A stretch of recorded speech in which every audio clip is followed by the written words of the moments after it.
Turkey is the only surprise. I don't know why they're part of NATO. I'll let Turkey figure that out. The UK and the United States of America makes up NATO. Believe you me when I tell you, NATO is like a big, huge fighter for the white world. Who attacked Libya? NATO. So, but when they say NATO, if you don't do your research on who NATO is, it just sounds like what?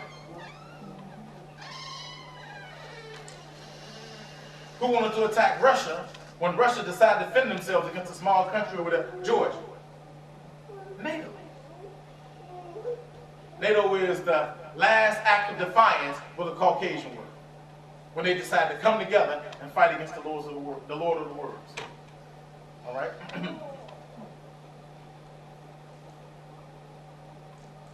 Back to Europe. And it'll make sense why we're talking about what's transpiring and what's taking place in Europe.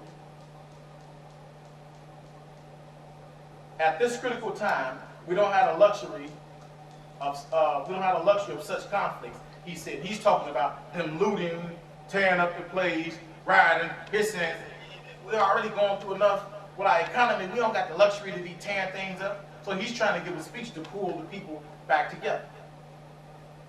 Echoing comments he made in a speech to the cabinet Saturday evening, Papadopoulos warned lawmakers that government would not be able to pay salaries, cover services, or import basic goods if the plan was not approved.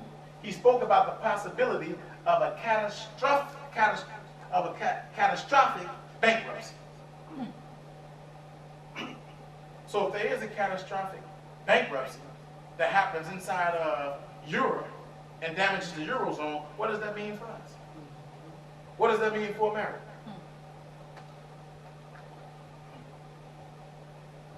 On Thursday, this past Thursday, police clashed with demonstrators as hundreds of thousands swarmed the streets of Barcelona and other cities. Unions say 800,000 people joined the protest in Barcelona. Police put the number at about 80,000. At any rate, 80,000 or 800,000, those are a lot of disgruntled people. But you only hear about what's going on in Syria. Some marchers in the city smashed windows and set rubbish bins alight. You know what that's... Set it on fire. Right. You know that's definitely from Europe, right? Some marchers in the city smashed windows and set rubbish bins alight, so they burned up garbage cans. Police fired tear gas and shot rubber bullets at the ground, and the TV picture shows. In the capital of Madrid, unions said about 900,000 people took part. The government did not have a figure. The BBC's Euro editor, Garvin Hewitt, says the size of the demonstration on Thursday were an indication that many are losing patience with austerities. Wow. So they're losing patience with what? Austerity. Well, what does austerities mean? Cut back on luxuries. Unemployment in Spain is currently the highest in the EU. That's 24%. Nearly half of Spain, nearly half of Spain's, they're saying Spain, but I want to say Spain. Nearly half of Spain's under 25 are out of work. So they're saying half of the people in Spain that's under 25 years of age are out of work. Half. Although the U.S. overseas debt almost equates its annual GDP, it is still regarded as a safe bet. This is what they're saying. America is still regarded as a safe bet. We ain't went down yet. That's a lie. However, its credit rating has been downgraded for the first time in history. Although Asia, primarily China and Japan, holds the majority of U.S. debt, Europe has the second largest percentage. Again, listen to what this means. This means whatever happens in the Eurozone will have a deep impact on the U.S. banking system. So what's happening in the Eurozone? We just read it. Austerity measures. It's falling. Why are they protesting? They are protesting because they feel there is no end in their financial suffering. So according to them, they don't see an end to it. So if they don't see an end to it, then this means what? This means whatever happens in the Eurozone will have a deep impact on the U.S. banking system. Just call, as they say, we're all connected. So in order for America to fall, since America is a giant, is an empire, then you have to start cutting away at the tree on all sides.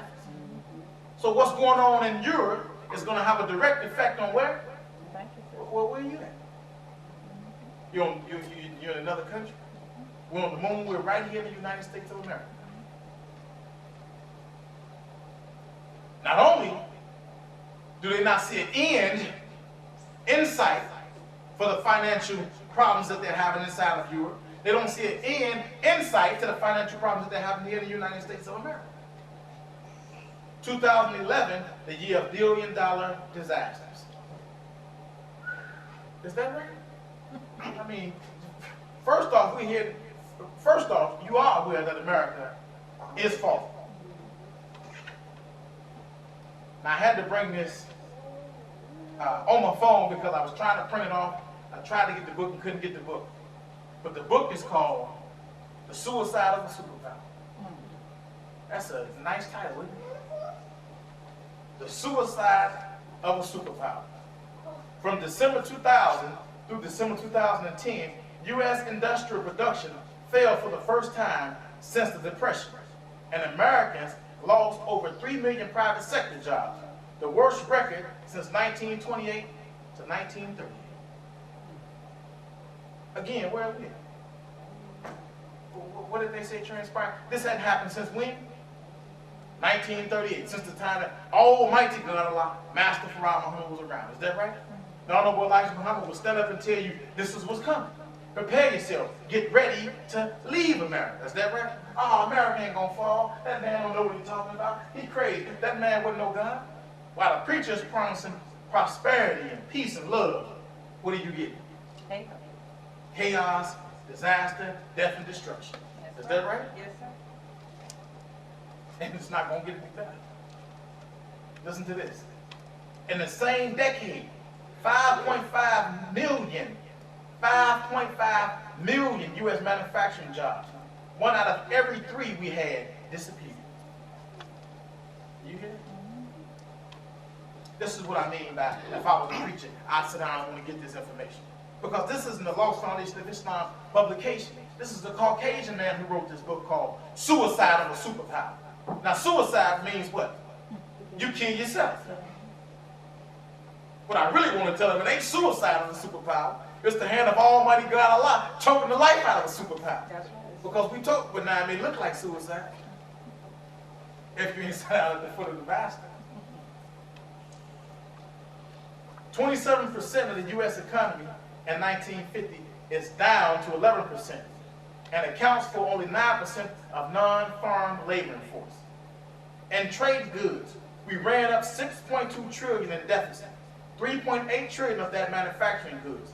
The Bush era, George Bush II, was the first in U.S. history in which government began to employ more workers than manufacturing in the U.S. U.S. trade surplus and advanced technology products ended in the Bush first term. From 2007 to 2010, the United States ran the trade deficit and ATP totaling $300 billion with China alone.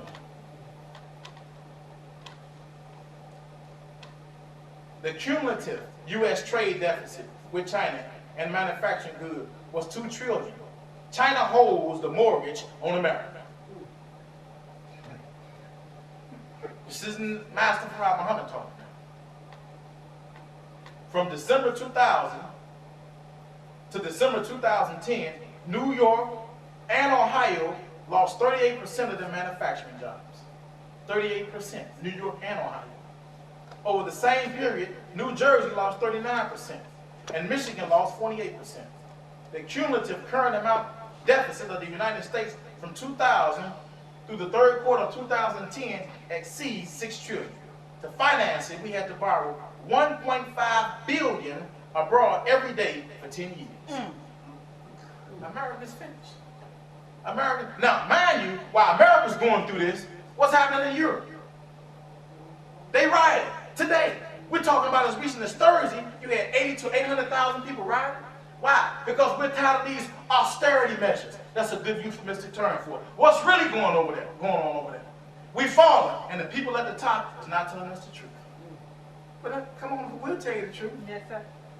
They said they don't see an end in sight to their financial woes that they're going through.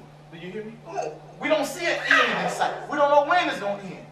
But the preacher telling you, you're about to have a breakthrough here. I feel the spirit of the living God in this place. While the Honorable Min.Ahamed told you what? The fall of America.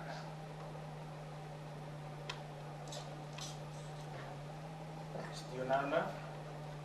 Keep on going. It's just a little bit plain. Fall of America. Page 221, chapter 24. The calamity. The title of this chapter is taken from the Holy Quran, chapter 103, verse 1 through 4.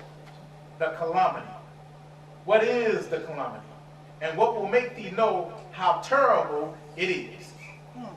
In the English language, according to Webster's dictionary, the word calamity means a state of deep distress or misery caused by major misfortune or loss, or a great event marked by loss and lasting distress and affliction.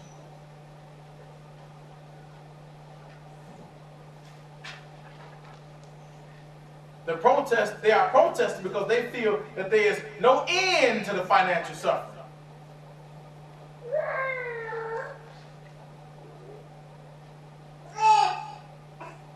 A state of deep distress or misery caused by major misfortune. Do you see that? So even though they're using euphemistic terms to hide it, we already got it.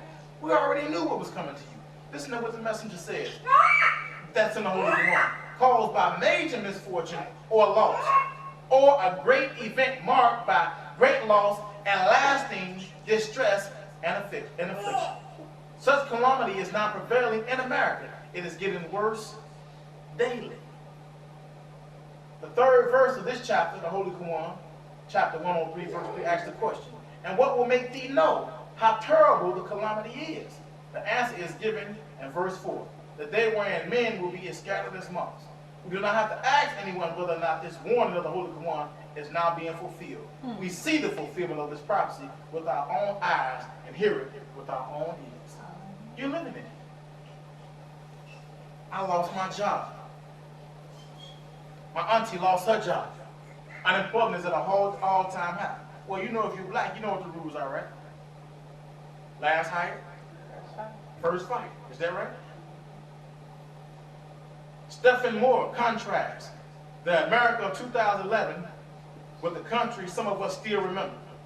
Today in America, there are nearly twice as many people working for the government, 22.5 million, and all of the manufacturing, 11.5 million.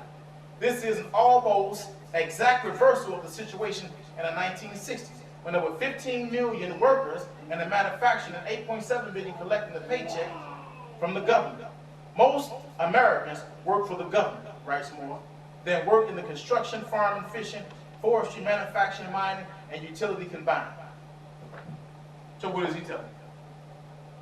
That's why he called it suicide of a superpower. We got more people working for the government than we do in the manufacturing industry combined. Are we trying to get? No, it's the hand of Almighty God, Allah, Master Farad Muhammad, against the United States of America. We told you July 4th, 1930. Not only is America going to be destroyed, but also America's brothers and sisters will be destroyed. Number two is who? Great Britain. But we never said what. How long will this work?